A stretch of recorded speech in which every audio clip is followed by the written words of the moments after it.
Ohayou gozaimasu, minasan, Josué des. Nós vamos continuar o assunto que nós estávamos estudando, certo? Não é um assunto fácil de se pegar, eu espero que aquela frase da aula passada vocês tenham memorizado, certo? Eu vou iniciar a aula colocando essa frase bem pequenininha na tela, porque eu também não quero ver a continuação dela embaixo. Eu queria que ficasse toda, e como ela é uma frase grande, eu vou ter que colocar com letra pequenininha. Eu espero que vocês realmente tenham memorizado esse exemplo, que é qual? Watashi wa aki no obra jiru kara nihon e hikoki de tsumato kimashita. Ok? Foi um exemplo complicado esse da aula passada. E vai complicar mais ainda. Por quê? Preste atenção nessas explicações que eu vou dar agora que vocês vão entender. Eu estou isolando cada uma das partes e eu expliquei na aula passada, certo?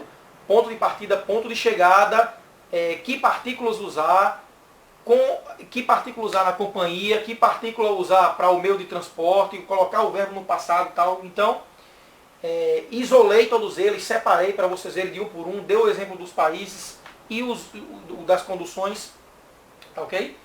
E eu vou agora enumerar de 1 a 7 cada uma dessas partes, certo? O Watashi wa vai ser a primeira, Kino vai ser a segunda, Burajiru kara a terceira, Nihon a quarta, Hikoki de a quinta, Tsumato a sexta e Ikimashita a 7. Eu vou dizer uma coisa a vocês, a única que você não pode mudar de lugar, já que esse conteúdo pode ser, para nossa não alegria, misturado, certo? O único que você não pode mexer é o verbo, que ele obrigatoriamente tem que ficar no final da frase. Mas até o Watashi wa ele pode ser jogado para o meio. Então, o Watashi wa é o sujeito, Kino o tempo, Burajiru kara o ponto de partida, Nihon o ponto de chegada, Hikoki de o meio, que foi usado para chegar a tal lugar, e Tsumato a companhia. Ok? Então eu vou misturar agora tudo e dê uma olhadinha aí. O 1 continuou no 1, mas veio o 6 para frente, o 5, o 4, o 2, o 3, ficou misturado. Eu vou ler essa frase agora, certo? Que o resultado para o japonês vai dar o mesmo, ele vai entender. Watashi wa Tsumato hikoki de nihon e kino burajiru kara kimashita. A ordem foi totalmente mudada e essa é a complicação dessa frase. Por quê? Porque você, além de ter que aprender uma fórmula e ter que aprender a misturar, quando o japonês falar, você vai ter que entender e ele vai misturar tudo.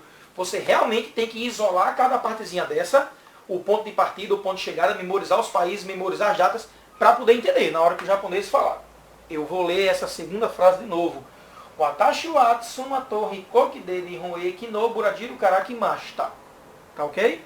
Eu consigo falar essas frases, mas essa frase eu não tenho memorizado na cabeça essa ordem. Por isso que eu estou lendo. Agora eu vou remisturar tudo, certo? Inclusive colocar o Watashi wa, que é o sujeito, lá para o meio da frase. Kino burajiru kara watashi wa nihon e tsumato hikoki de kimashita. Misturou tudo. E aí? Os japoneses podem fazer isso? Sim. Podem misturar e nós também no nosso português podemos.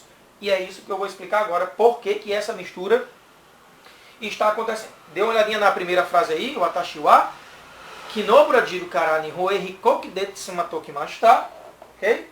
E note que eu posso simplesmente apagar o ponto de partida e não faz diferença. Cadê o burajiru kara?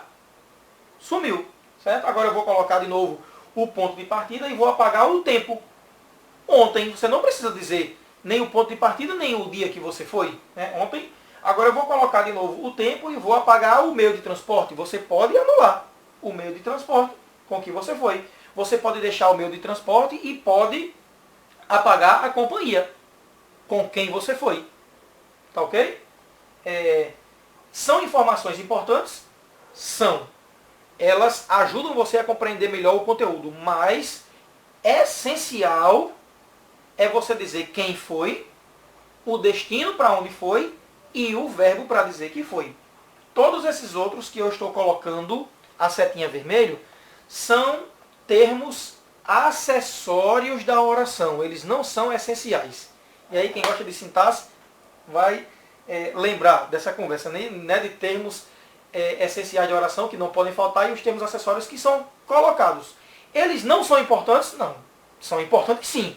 Eles acrescentam informação à oração, mas eles podem ser retirados e por causa disso, eles são voláteis. Eles podem ir de um canto para outro. E eu vou dar um exemplo agora usando o exemplo do ontem. Ok? Então vamos ver aí a frase agora em português. Eu vim aí do Brasil, é um acessório, ao Japão também, de avião também, com minha esposa também e ontem. E qual é o nome disso em português? Adjuntos adverbiais. Os adjuntos adverbiais, eles são colocados para acrescentar na oração mais conteúdo informacional, mas eles podem desaparecer sem que haja uma quebra de entendimento e de raciocínio lógico em cima da oração. Ok? Então eu vou separar o ontem, como eu disse que ia fazer, e note que esse adjunto adverbial de tempo, ele pode ser encaixado em português e em japonês, em qualquer lugar da frase, e não vai sofrer alteração. Vamos ler aqui agora, colocando ele no início. Ontem eu vim do Brasil ao Japão de avião com minha esposa. Isso vai acontecer em japonês também, e você tem que entender onde o que não entrar na frase, você vai ter que entender que ele significa ontem. Vamos agora colocar depois do sujeito. Dá certo? Dá.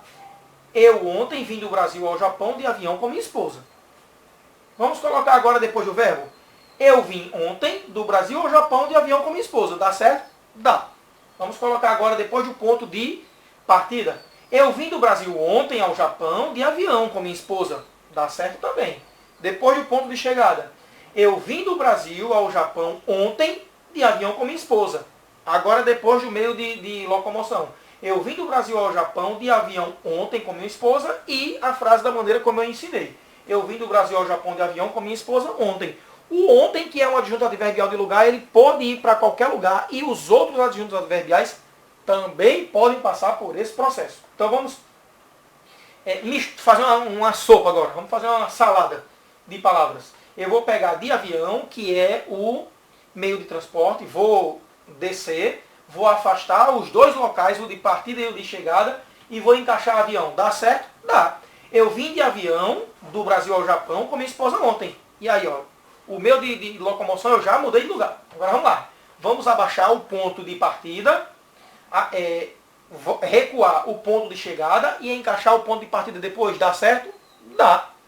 Eu vim de avião ao Japão do Brasil com minha esposa ontem. Dá certo. Isso é a complicação de se estudar no japonês, mas vamos misturar mais ainda. Eu vou abaixar agora a companhia, vou abaixar o tempo, vou afastar toda a oração, deixando apenas o verbo e o sujeito, vou ainda abaixar o ponto de partida, vou afastar mais para frente o ponto de chegada, vou afastar o sujeito e o verbo, que em português vem logo após o sujeito, vou subir o advérbio de tempo, vou encaixar no meio, que estava lá no final, vou encaixar o advérbio de companhia, encostar nele o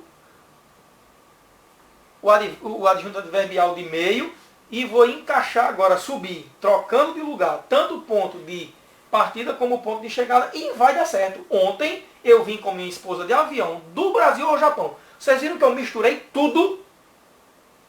Isso vai acontecer com as frases no japonês também.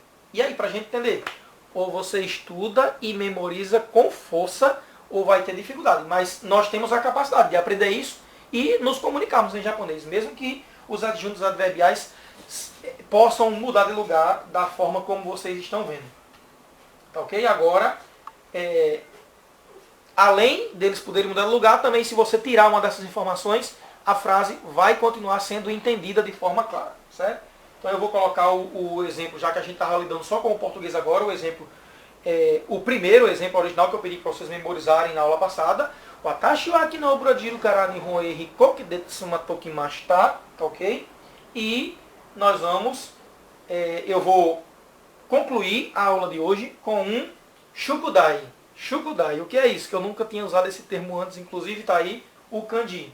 E eu vou colocar também o hiragana. Shu, shiyu, shukudai. E vou colocar também o romanji, certo? Para vocês verem a pronúncia, significa tarefa de casa. Ok? Eu vou deixar uma tarefa de casa para vocês agora. Esse shukudai. Peguem essas 4 frases, ok? Eu vim ao Japão de avião com minha esposa ontem. Eu vim do Brasil ao Japão com minha esposa ontem. Eu vim do Brasil ao Japão de avião ontem. Eu vim do Brasil ao Japão de avião com minha esposa. Note que essas frases não estão completas. Elas estão faltando informações porque eu apaguei uma adjunta adverbial de cada um delas. Então vocês coloquem o vídeo em pause, copiem em português essas 4 frases completas e tentem escrever pelo menos em Romandi, já que nessa aula eu ainda não vou apresentar a vocês como se escreve em japonês. Eu vou deixar isso mais para frente, porque realmente esse assunto é complicado e tem muita coisa para memorizar. Mas vocês tentem fazer isso em Romandi, faltando as informações, né, que está faltando aí. E coloque nos comentários. Eu não costumo pedir para vocês comentarem não, né? Olha, comente aí e tal, se gostou, se não gostou. Marque, eu espero que vocês marquem que gostou, mas eu não vou ficar pedindo não. Marque, né? Dê uma curtida aí. Mas o que eu estou pedindo a vocês não é para vocês comentarem, ah, legal, não legal, gostei ou não gostei. Não, não é isso. Eu estou pedindo como se uma forma de exercício, certo? Você transforma tudo isso em Romandi, esses 4 exemplos, que eu mudei as palavras de lugar e apaguei adjuntos adverbiais. Coloque nos comentários para eu ver antes da próxima aula ser postada. Ou mesmo se eu postar a aula e você ainda não tiver assistido, e você está assistindo agora essa aula e as outras já estão postadas, mas só assista a próxima aula depois que conseguir fazer isso e colocar no comentário. Tá ok? Com certeza eu vou aqui em casa comentar, olha, você realmente conseguiu e tal. Eu vou deixar essa tarefa de casa para vocês e nas próximas aulas a gente vai estar pegando essa mistureba, transformando, como eu já tinha dito nas últimas aulas, um diálogo de perguntas e respostas, que eu quero fazer isso, mas a gente tem que passar por essas etapas. Para onde você vai? Eu vou ao Japão. Com quem você vai? Aí eu vou com a minha irmã. Você vai de quê? Eu vou de avião. Quando você vai? Eu vou em novembro. Eu vou em dezembro, nas próximas férias. Por que você vai? Ah, eu vou por causa disso, disso e disso. Esse diálogo eu vou montar perguntas e respostas, mas para isso a gente ainda vai ter que passar pelo processo de transformar tudo isso para o japonês. Tá ok? Eu estou escrevendo tudo em Romandi e a gente não pode ficar estudando assim. E vocês precisam saber escrever, inclusive vendo os kanjis dessas frases. Tá ok? Apesar de que eu estou devendo sessões de kanjis de monte. Olha, eu vou ter que dar uma parada nas aulas. Não na próxima, porque eu estou querendo concluir esse assunto, mas eu vou ter que dar uma parada. Eu estou tentando fazer sessão de kanjis no final das aulas, mas não estou conseguindo, certo? Porque esse assunto é realmente grande e está ocupando meus 15 minutos. Mas eu vou ter que pegar umas 2 ou 3 aulas para pegar todos os kanjis e transformar naquela sessãozinha de como se faz os traços, que é o shodo, né? O estudo da sequência correta dos traços. Essas aulas de explicar a sequência do kanji é importante? Japonês depende de kanji, então a gente tem que saber a sequência. Então, quando concluir esse assunto, eu vou dar uma parada e vou fazer sessões de kanji. Eu estou tentando fazer no final da aula, não está dando certo, mas vai ter que dar e eu quero colocar os kanjis que a gente já viu nas últimas aulas em dia, tá ok? Então, façam essa tarefa de casa e na próxima aula eu vou estar corrigindo e aumentando ainda mais esse conteúdo para que a gente venha a falar japonês, ok? E vocês precisam aprender isso com velocidade. Tem mais essa, ok? Watashi wa aki no obura jiru kara nihon e hikoki de tsumatoki mashita. Mata ne!